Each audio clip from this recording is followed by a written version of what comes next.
অনেক দূরে এক সুন্দর রাজ্য ছিল, যার নাম ছিল আলোপুর। এই রাজ্যের মানুষজন সব সময় হাসি খুশি থাকতো। সেখানে ফুল ফুটতো আর পাখিরাও গান গাইতো। এই আলোপুরেই থাকতো এক রাজকন্যা। সে খুব ভালো মেয়ে ছিল, সব সময় হাসতো, গান গাইতো, গাছে চড়তো আর সবাইকে সাহায্য করত।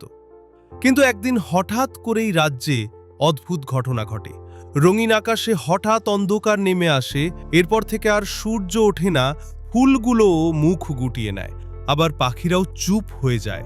সবাই ভয় পেয়ে যায়। রাজা আতঙ্কিত হয়ে বললেন, এ যে মহাবিপদ!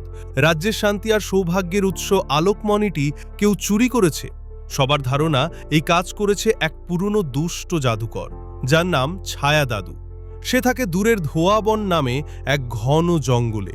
ছায়া দাদু একসময় এই আলোপুরেই থাকত, কিন্তু তার আপন বলতে কেউ ছিল না। এখানের কেউ তার সঙ্গে কথা বলতো না, তাকে নিয়ে সবসময় মজা করত। আর দুঃখে দুঃখে একদিন সে দুষ্ট জাদুকর হয়ে যায়। রাজা অনেক সৈন্য পাঠান ছায়া দাদুর কাছ থেকে আলোকমণিটি ফিরিয়ে আনতে, কিন্তু কেউ আর ফিরে আসতে পারেনি। এক রাতে রাজকন্যা চুপি চুপি প্রাসাদ থেকে বেরিয়ে পড়ে। সে ঠিক করে সে নিজেই ছায়া দাদুর কাছ থেকে আলোকমণিটি ফিরিয়ে আনবে। অনেক দূর চলতে চলতে সে হারিয়ে যায়। হঠাৎ বনের মাঝখানে সে এক অদ্ভুত বানর দেখতে পায়। বানরের গায়ে বেগুনি জামা, কাঁধে ছোট থলে আর মুখে চওড়া হাসি। বানর জিজ্ঞেস করে, তুমি কি রাজকন্যা? রাজকন্যা বলে, হ্যাঁ, আমি এক রাজ্যের রাজকন্যা। আমার রাজ্য খুব বিপদে আছে, তুমি কি আমাকে সাহায্য করতে পারো? তখন বানর বলে, আমার নাম মিনু, তুমি কি আমার বন্ধু হবে? তাহলে আমি তোমাকে সাহায্য করব। তখন তারা বন্ধু হয় এবং একসাথে তারা দুজন মিলে রওনা দেয় ধোঁয়াবনের দিকে। পথে আসে অনেক বাধা, যেমন একটি খরস্রোতা নদী, যেটায় মিনু রাজকন্যাকে নিয়ে লাফিয়ে পার করে। অনেক ভয়ানক গাছ, যেগুলো ঘুম পাড়িয়ে ফেলে গানে গানে। আর এক পাহাড়, যেটা অট্টহাসি দিয়ে জন্ত খেয়ে ফেলে।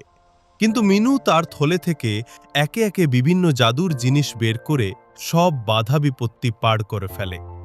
অবশেষে তারা পৌঁছে যায় ছায়া দাদুর অন্ধকার দুর্গে।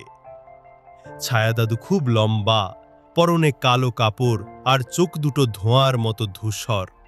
সে গর্জন করে ওঠে, কে আমার রাজ্যে ঢুকেছে? রাজকন্যা তখন বলে সে আলোপুর থেকে এসেছে। ছায়া দাদু যেন তার রাজ্যের আলোকমণিটি ফিরিয়ে দেয়। এটির অভাবে তার রাজ্যের সবাই বিপদে আছে। ছায়া দাদু চিৎকার করে বলে, আলোকমণিটি আমার, এটি কেউ পাবে না। তখন ছায়া দাদু এক ভয়ানক মন্ত্র পড়া শুরু করে আর সঙ্গে সঙ্গে মিনুকে পাথর বানিয়ে ফেলে। রাজকন্যার চোখে জল চলে আসে। সে ভয় পায়, কিন্তু পেছনে সরে যায় না।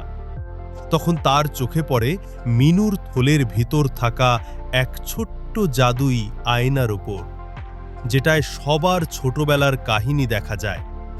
সে আয়নাটা নিয়ে সেটি ছায়া দাদুর সামনে ধরে। আয়নাতে ছায়া দাদু নিজেকে দেখে একটি ছোট্ট ছেলে একা একা কাঁদছে। সেই ছেলে যে একসময় শুধু বন্ধু খুঁজত।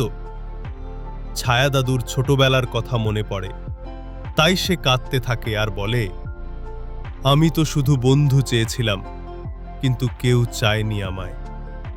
রাজকন্যা কাছে গিয়ে বলে, আমিও একা ছিলাম, এখন মিনু আমার বন্ধু, চাইলে তুমিও আমার বন্ধু হতে পারো। একথা শুনে ছায়া দাদু স্তব্ধ হয়ে যায়। হঠাৎ তার চোখ থেকে এক ধরনের আলো বের হয়। তার কালো কাপড় উড়ে যায়, দুর্গ ঝকঝকে হয়ে ওঠে। সে রাজকন্যার বন্ধু হয়ে যায় এবং আলোকমণিটি ফিরিয়ে দেয়। রাজকন্যা ও মিনু সেটি নিয়ে ফিরে আসে আলোপুরে। আলোকমণিটি নিয়ে আসার পর সবকিছু আগের মতো ঠিক হয়ে যায়। আকাশে রোদ আসে, গাছে ফুল ফুটে, পাখিরা গান গায়। রাজা খুশি হয়ে রাজকন্যাকে জড়িয়ে ধরেন, আর মিনুকে তিনি রাজ্যের আনন্দ দূত হিসেবে ঘোষণা করেন। আর ছায়া দাদু, সে এখন আর একা নয়। সে রাজ্যের শিশুদের জাদু শেখায় আর মাঝে মাঝে মিনুর সঙ্গে কেক খেতে আসে।